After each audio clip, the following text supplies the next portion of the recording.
Dans l'actualité ce soir, l'offensive annoncée de l'UAS, l'unité d'action syndicale. Elle veut contraindre le gouvernement à relancer la machine du dialogue social en panne.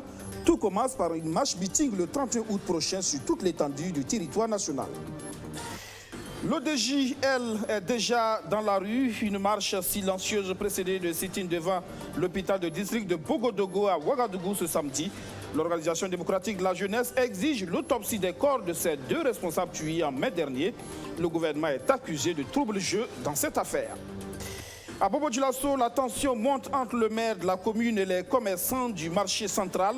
À l'origine, une décision portant mise en place d'une nouvelle structure de gestion des marchés de la ville. Les commerçants menacent d'agir. Voici pour le sommaire. Bonsoir et bienvenue à tous. D'abord, cette information qui vient de tomber. L'UAS, l'unité d'action syndicale, annonce une grande marche meeting le 31 août prochain sur toute l'étendue du territoire national.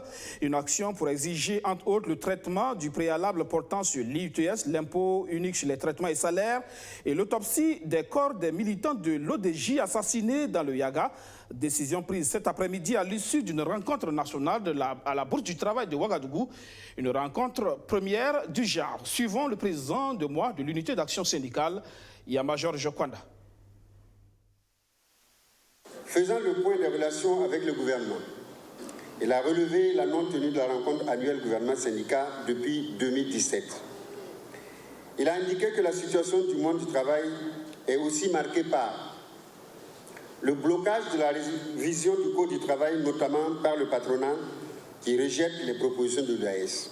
Les échanges ont permis de formuler les recommandations, d'adopter une plateforme revendicative et de retenir des actions fortes à même de contraindre le gouvernement à respecter les organismes syndicales et les travailleurs. Recommandations. L'élargissement de la base de lutte en associant d'autres organisations démocratiques de la société civile. La dynamisation des structures de l'UAS dans les régions avec le concours des structures nationales. Le soutien de l'UAS aux luttes sectorielles. Plateforme minimale. Traitement du préalable posé par l'UAS et portant sur l'IUTS sur les primes et indemnités des travailleurs du privé et du parapublic. Le respect de la liberté syndicale, notamment des conventions 87 et 98, et arrêt des atteintes à la liberté syndicale, droit de sitting, arrêt de répression de l'Alliance Police Nationale. Finalisation de la révision du Code du travail dans le respect des dispositions des conventions de l'UIT et des avis pertinents du BIT. Les actions immédiates de lutte. Samedi 31 août 2019, meeting sur l'ensemble du territoire national. Lundi 16 septembre 2019, marche meeting sur l'ensemble du territoire avec préavis de grève. 24 septembre, panel. Les délégués se sont quittés avec l'engagement ferme de préparer les actions retenues en vue de leur assurer un succès éclatant. L'ODJ, elle, est déjà sur le terrain. Une marche silencieuse précédée d'un sit-in devant la morgue de l'hôpital de district de Bogodogo ce samedi. L'ODJ, l'Organisation démocratique de la jeunesse, donc, se dit déterminée à obtenir l'autopsie des corps de ces responsables tués en mai dernier. Plus de 2 mois après, les corps attendent toujours à la morgue. L'ODJ s'interroge sur le rôle du gouvernement dans cette affaire. Archimède Boy, Arsène Konitambe. Environ 200 personnes en sit-in devant la chambre mortuaire de l'hôpital du district de Bogodogo à Ouagadougou. Les militants de l'Organisation démocratique de la jeunesse rendent ainsi hommage à leurs 2 camarades tués le 31 mai dernier à Seba dans la province du Yaga. Tout un symbole car c'est ici que reposent provisoirement les corps de ces 2 militants. 2 mois après leur décès, l'autopsie demandée par l'ODJ se fait toujours attendre. Nous sommes ici ce matin pour réclamer l'autopsie des corps de nos 2 camarades assassinés et admis à la morgue de l'hôpital de Bogodogo depuis le 28 juin 2019, après avoir séjourné à la morgue de l'hôpital de Dori pendant presque 1 mois. Camarades, en rappel, le 31 mai 2019, Fadou Sissé et Balima Ama, 2 responsables de notre organisation au niveau de la province du Yaga, ont été lâchement assassinés alors qu'ils se rendaient à une audience accordée par le haut commissaire de la province du Yaga. nous interpellons les autorités administratives et judiciaires à prendre toutes les dispositions dans les plus brefs délais pour autopsier les corps de nos camarades et faire toute la lumière autour de cet assassinat abominable. Camarades, ils doivent payer et ils vont payer. Mobilisons-nous pour faire barrage aux dérives fascisantes du pouvoir MPP et alliés. Pour cette organisation de la société civile, l'auteur des blocages à l'autopsie des corps est connu. C'est le gouvernement qui bloque. Rien ne bloque, nous n'avons pas. Autopsier des corps depuis 2 mois. Qu'est-ce qui peut bloquer une autopsie? Au gouvernement de nous dire. Voilà. Certainement, ils ont les raisons, mais qu'ils nous disent pourquoi ils ne veulent pas autopsier nos camarades qui ont été tués. Depuis 78 jours là, on ne peut pas faire l'autopsie. Parce qu'il y a une série de bâtons qu'on met dans nos roues et jusqu'à présent, l'autopsie n'a pas été. Donc, nous, on est fondé maintenant de croire, si vous ne voulez pas faire l'autopsie, c'est que vous vous reprochez quelque chose. Les manifestants brandissant des messages et des photos des défunts ont marché en silence sur 400 mètres pour exprimer leur détermination à aller jusqu'au bout de la lutte. Bon, nous sommes prêts à aller jusqu'au bout. Ça, ce n'est qu'un début. Voilà, c'est un début. C'est pour, en tout cas, sonner l'alarme pour dire au gouvernement que non, nous ne dormons pas, nous sommes là, nous suivons. Et ça, c'est une étape. Après cela, nous attendrons d'ici là. S'il n'y a rien n'est fait pour effectivement autopsier nos camarades, nous menons d'autres formes de lutte, plus parlantes. Comme on dit très souvent aux soldats, soyez prêts. En tout cas, au niveau du bureau exécutif national, nous sommes prêts pour conduire cette lutte-là qui promet d'être longue. Une lutte qui va croître en intensité selon les organisateurs de la marche. Ils annoncent une autre marche le 18 août dans la région de la Nyanya et un meeting le 31 août prochain à Ouagadougou pour exiger que la lumière soit faite sur la mort de ces 2 responsables de l'ODJ. À Bobo-Dioulasso, c'est plutôt une menace de manifestation contre le maire de la ville qui est brandie. Le désaccord entre Bourema Sanou et les commerçants sur la gestion du marché central est loin d'être terminé. Le maire aurait pris la décision de remplacer la structure de gestion des marchés SGM par un établissement public local dénommé structure de gestion des équipements et infrastructures marchands. Une décision qui ne passe pas chez une partie des commerçants. Majid Bakouan, Soto Justin Dabiré, explication. La décision de créer la structure de gestion des équipements et infrastructures marchands par le maire de Bobo en remplacement de la structure de gestion des marchés, voilà la nouvelle pomme de discorde entre l'édile de Bobo-Dioulasso et les membres du comité de gestion des marchés de Bobo. Pour les commerçants, la décision du maire viole les thèses fondateurs de la SGM et vise à monopoliser la gestion du marché par la mairie de Bobo-Dioulasso. Nous comprenons difficilement la position du maire de la commune de Bobo-Dioulasso qui tente par tous les moyens de vouloir contrôler la gestion de cette structure en dépit des contrats qui lient cette structure à la commune. Répondant à la question d'un journaliste lors de la 3e session ordinaire du conseil municipal de Bobo ce vendredi, le maire Bourema Sanou affirme que le marché central de Bobo est une propriété de la commune. Sa gestion relève de la compétence du conseil municipal selon lui. Je voudrais dire d'abord qu'il faut que les uns et les autres comprennent que le marché, les infrastructures marchandes dont nous faisons cas, sont bien sûr une propriété de la commune de Bobo-Dioulasso. Il faut que ce soit clair. Et que la gestion de ces infrastructures relève de la compétence du conseil municipal. Il y a des commerçants qui nous avons bien identifiés, qui pour la plupart n'ont même pas de place au marché et qui, bien sûr, pour des intérêts égoïstes et personnels, ont intérêt à maintenir certaines personnes. Les membres du comité de gestion des marchés de Bobo installé en 2017 voient les choses autrement. Ils estiment que c'est leur entêtement à comprendre la gestion financière de la SGM qui a valu à la décision du maire de la remplacer par la SGIM. Le péché mignon des membres du comité de gestion est dû au fait qu'ils ont voulu tout simplement comprendre la gestion financière de la boîte. Comme vous le savez, le marché de Bobo-Dioulasso engrange près de 300 millions par an comme chiffre d'affaires. Depuis notre élection en 2017, l'ex-directeur de la structure de gestion, le sieur Bari Amadou, et son acolyte des maires de la commune de Bobo-Dioulasso ont fait des pieds et des mains pour nous empêcher de comprendre quelque chose dans ce sens. En avril dernier, dans un autre feuilleton judiciaire entre le maire de Bobo et les commerçants, les membres du comité de gestion des marchés avaient récusé la nomination par le maire d'un nouveau président de la structure de gestion des marchés. Cette fois, ils mettent en garde Bourema Sanou si toutefois il s'entête à dissoudre la SGM au profit de la SGIM. Nous prenons ici l'opinion publique à témoin que si d'aventure cette forfaiture qui consacre la dissolution de la SGM au profit de la SGEIM est mise en exécution, le maire Bourema Sanou et son conseil municipal prendront l'entière responsabilité de ce qui découlera de cette énième tentative de vouloir coûte que coûte saper l'activité commerciale dans cette paisible ville de Sia. Ces commerçants n'excluent pas l'organisation de manifestations si le cri de cœur n'est pas entendu. Ils interpellent donc les plus hautes autorités du pays à prendre à bras le corps le problème de la gestion des marchés de Bobo afin de trouver une solution à ce qui convient d'appeler désormais affaire de gestion des marchés de Bobo. C'est un jeune parti politique qui se distingue par sa méthodologie, ne jamais indexer la gouvernance du régime en place, mais être pragmatique en diagnostiquant les problèmes de la société burkinabé et en proposant des perspectives. Après son diagnostic sur l'agriculture et l'alimentation, le mouvement des intellectuels pour le développement a tenu sa deuxième conférence de presse thématique ce samedi. Cette fois, c'est le système sanitaire qui a été disséqué. Rémi Lambert-Nébier. Tel un médecin au chevet de son patient, le mouvement des intellectuels pour le développement MID ausculte l'appareil sanitaire burkinabé.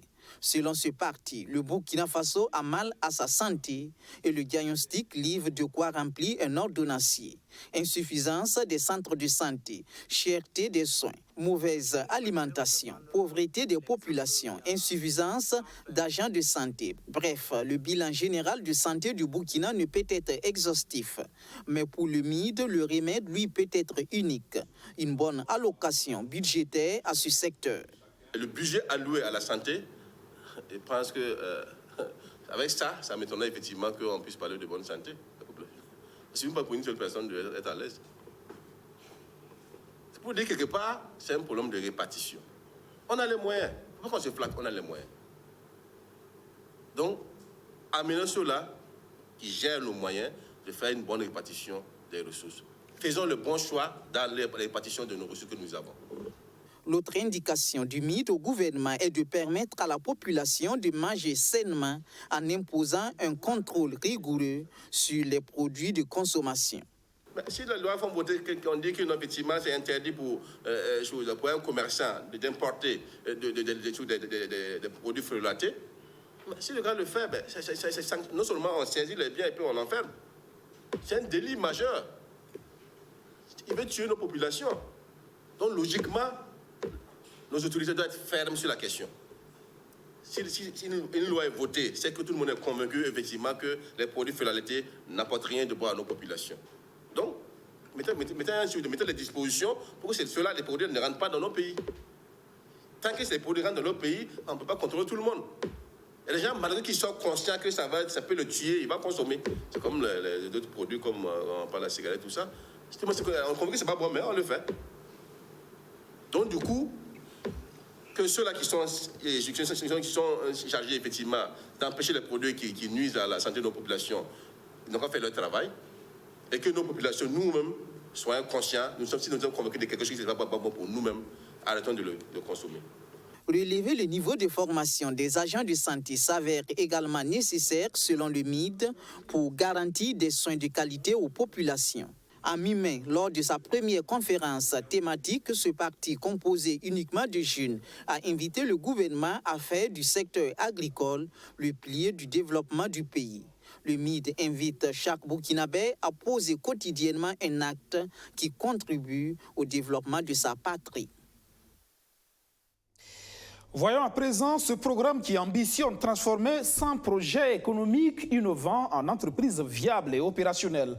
Le projet FEC, le projet Femmes, Jeunes, Entrepreneurs et Citoyenneté et la Fondation et l'UMELU ont permis à une vingtaine de jeunes bénéficiaires de l'initiative de se rendre au Nigeria en fin juillet dernier. Là-bas, ils ont pris part au Forum de l'entrepreneuriat. De retour au pays, c'est l'heure de la restitution. Abdourazak Traoré. Nafissatou Malo va du postulat selon lequel les sujets sur la sexualité sont tabous dans la majorité des familles burkinabées, ce qui prive les adolescents de la bonne information sur leur sexualité. Son projet est justement né pour servir de cadre d'accompagnement pour les jeunes. Voilà, ils pourront se faire bichonner à prix réduit, mais derrière ça, on leur offre en fait des cours gratuits sur la santé sexuelle, en termes de suivi de cycle, de conseils sur le corps humain et tous les changements, mais aussi des cours sur le développement personnel et l'estime de soi. Parce que quand on sort et on revient, on a l'habitude de dire au Burkinabé qu'il ne sait pas se vendre. C'est depuis, en fait, c'est depuis le bas âge et tout. Donc, c'est un peu ça. Les prix seront vraiment très réduits pour appâter, mais derrière, c'est la sensibilisation qui nous incombe, qui nous intéresse. Son entreprise sociale a séduit les responsables du programme d'entrepreneuriat pour les jeunes du Sahel, TEF-PNUD. Un programme en collaboration avec la Fondation Tony Elemelou au Nigeria. Une collaboration qui a permis la participation de 20 jeunes burkinabés dont Nafissatou au Forum de l'entrepreneuriat à Abuja en juillet dernier. Une riche expérience selon les participants de retour de la mission. Nous sommes revenus transformés. Voilà, les 20 qui sont partis au départ ne se connaissant que sur WhatsApp. Voilà, on s'est retrouvés ensemble, on a cohabité, on a échangé, il y a eu des frottements et des partages. Des partages d'expériences, justement, c'est ce qui intéresse le plus le PNUD qui souhaite la mise en échelle de l'ensemble des projets mûris. Et ces échanges entre jeunes africains au Nigeria peuvent être un déclic. Je peux paraphraser par la citation d'un grand chef, un grand leader africain, Léopold Sédar Senghor, qui disait toute rencontre, c'est un rendez-vous du donner et du recevoir. Ils ont appris de leurs collègues, ils ont échangé et surtout ils ont constitué des réseaux avec d'autres partenaires. Et aussi saluer la coopération qu'il y a entre le PNUD, bien sûr le gouvernement du Burkina, mais également avec les grands-duchés de Luxembourg, avec lesquels nous cofinançons ensemble le projet Profegec. Le Profegec, le projet Femmes, Jeunes, Entrepreneurs et Citoyenneté, une initiative qui vise à autonomiser les jeunes. 100 projets économiques innovants seront accompagnés afin qu'ils soient des entreprises opérationnelles et viables. L'Institut international de management aux côtés des nouveaux bacheliers dans le choix des filières avec des diplômes reconnus par le CAMES, l'IIM a été classé par le ministère de l'Enseignement supérieur en 2017 comme l'une des écoles burkinabées qui dispensent des enseignements de qualité. C'est autant d'atouts qui ont été mis en avant à cette journée d'information et d'orientation. Alexis Belamnaba, Kwamer Vedapa. Quoi de plus normal que de donner des orientations aux nouveaux bacheliers par rapport au choix de leur filière de formation? C'est bien l'objet de cette journée d'information et d'orientation tenue par l'Institut international de management, IIM, avec une seule mission, être complice de la réussite des étudiants. Après le bac, les gens font des choix euphoriques, sous l'effet de la joie, du suivisme, donc ils passent faire une formation qui n'est pas vraiment, qui ne répond pas à ses aspirations. Donc un peu plus loin, il va commencer par regretter. Donc depuis plus de 2 ans maintenant, nous avions jugé bon les réunir après leur bac pour leur donner les orientations nécessaires et maintenant il leur revient de choisir. Ils peuvent également aussi intervenir, mais nous demandons aussi aux parents de s'informer suffisamment avant de refuser ou d'accepter également le choix d'une formation à leurs enfants. Des conseils d'orientation et d'information à l'IIM, mais aussi des possibles débouchés des différentes filières ont été communiqués aux nouveaux bacheliers. Je trouve que c'est une très bonne initiative d'avoir organisé cette semaine d'orientation et d'information car en tant que bachelier, c'est vrai que j'ai eu le bac, mais j'avais surtout beaucoup de préoccupations. Je ne savais pas réellement ce que je pouvais faire et je ne connaissais pas aussi l'Institut IIM. Et à travers cette conférence, j'ai bien compris et j'ai eu beaucoup d'informations sur l'Institut. Et je vois que c'est une très bonne institut. Faire une bonne option est nécessaire, mais encore faut-il remplir certaines conditions pour être admis à l'IIM. Le secret de IIM Ouaga, c'est la consécration du corps professoral. IIM Ouaga met à la disposition de son corps professoral une formation pédagogique. Et nous formons nos enseignants pour qu'ils puissent pouvoir transmettre aux étudiants une pédagogie, un enseignement axé sur le résultat. On ne vient pas à IIM Ouaga parce qu'on a eu le bac.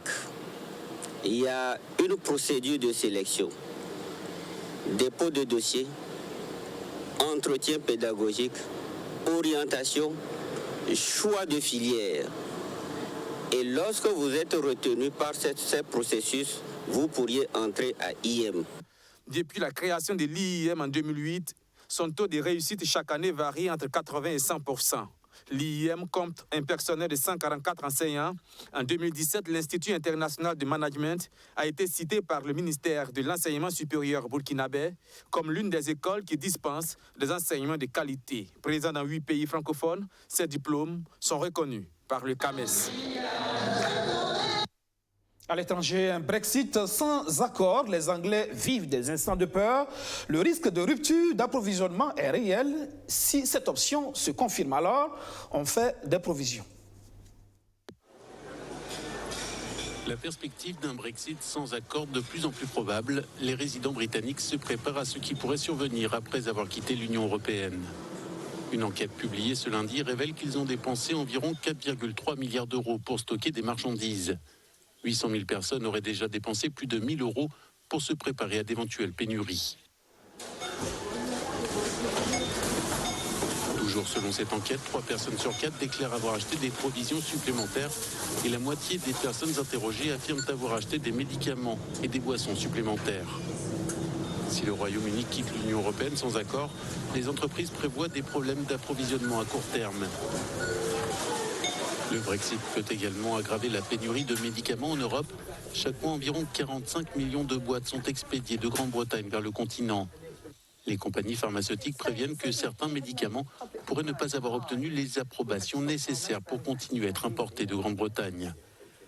De plus, le renforcement des contrôles douaniers entre la Grande-Bretagne et l'UE pourrait également perturber l'approvisionnement en composés chimiques nécessaires à leur production.